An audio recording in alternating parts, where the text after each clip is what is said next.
বিসমিল্লাহির রহমানির রহিম। হে সমস্ত জগতবাসী, আজ আপনাদের সামনে যে আলোচনাটি নিয়ে আসলাম, যে অবশ্যই এই আলোচনাটি গুরুত্বপূর্ণ। কারণ দেখা যায় এই পৃথিবীতে অনেক মানুষ বিভিন্ন ধর্মে আছে, কিন্তু থাকলেও তারা কিছু কিছু বিষয় জানে না। যে দেখেন, একজন মহিলা বা একজন নারী বা একজন মা যখন গর্ভবতী হয়, তখন দেখা যায় এই গর্ভবতী মেয়েটাকে নিয়ে কোথাও বেড়াতে গেলে বা কোথাও দেখা যায় চাকরি বাকরির জন্য গেলে, ব্যবসা বাণিজ্য বা যে কোনো একটা বিষয় যদি যাওয়া আসা হয়, এবং দেখা যায় যে জিন শয়তান এবং মানুষ শয়তান এখানে তার যে গর্ভবতীর যে পেটের দিকে চেয়ে যখন একটা কিছু ভাববে, একটা কিছু বলবে, সেখান থেকেও একটা গর্ভবতীর ক্ষতি হতে পারে। আরেকটা বিষয় হলো যে কিছু কিছু জিন আছে যা নারীর পিছনে পড়ে থাকে।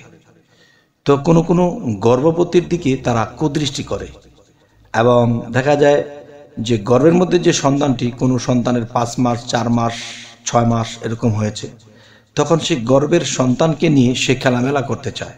তখন সে গর্ভবতীর ভিতরে প্রবেশ করে সে সন্তানটাকে নিয়ে এটা সেটা করে।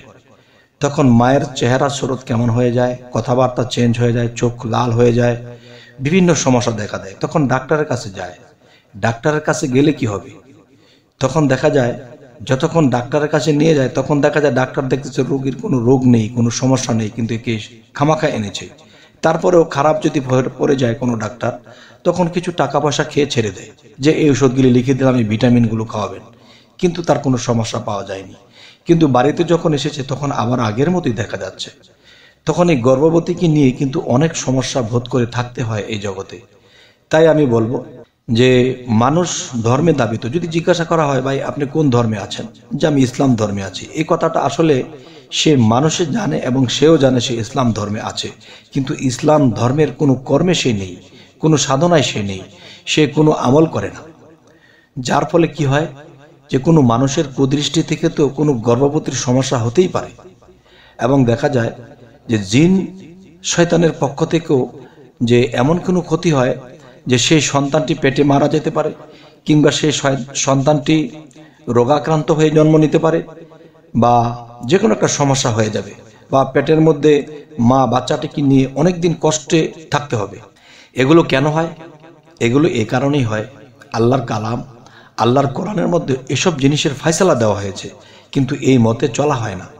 না চলার কারণে কি হয়, যে এই সমস্যার সমাধান করতে পারে না, কারণ বুঝতে পারে না।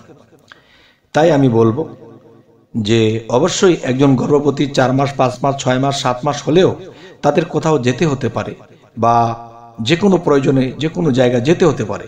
এখন ঘর থেকে গড় একটা কথা আছে, 32 বান্দের ঘরের ভিতরে তারা হয়তো কুদৃষ্টি করতে পারে না, কিন্তু বাহিরে যখন বের হয় তখন কিন্তু এই কুদৃষ্টি করতে পারে। তাই আমি বলবো, মানুষ শয়তান এবং জিন শয়তানের কথা আল্লাহ কি বলেছে, যে মানুষ শয়তান এবং জিন শয়তান, এই শয়তান হতে তোমরা বিরত থেকো, কেননা এই শয়তান তোমাদের পূর্বপুরুষদেরকেও ধ্বংস করে আসছে।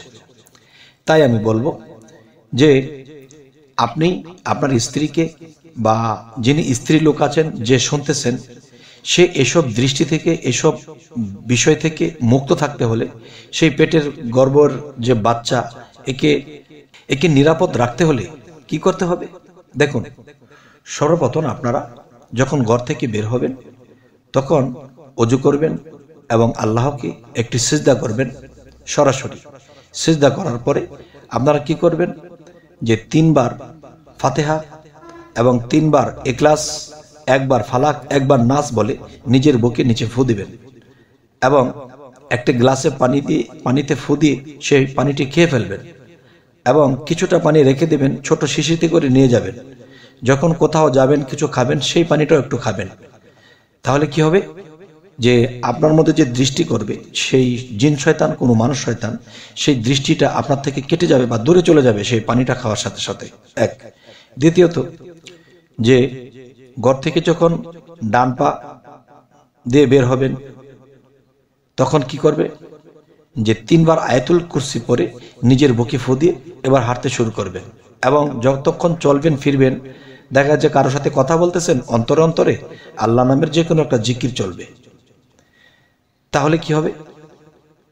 বিশেষ করে ইয়া খালিকু এই জিকিরটি করবেন। কেন করবেন? দেখা গেছে যে খালেক নামে আল্লাহ সৃষ্টি করে থাকেন, আর আপনার মধ্যে যা সৃষ্টি হতে চলেছে, যা জন্ম নিতে চলেছে, তা যেন আল্লাহর সৃষ্টির যে একটা প্রভাব, আল্লাহ মানুষকে জন্ম নেওয়ার যে শক্তিটি দিয়েছে, সেটি যেন সেটা অক্ষুণ্ণ হয় এবং কেউ যেন কোনো ক্ষতিগ্রস্ত করতে না পারে।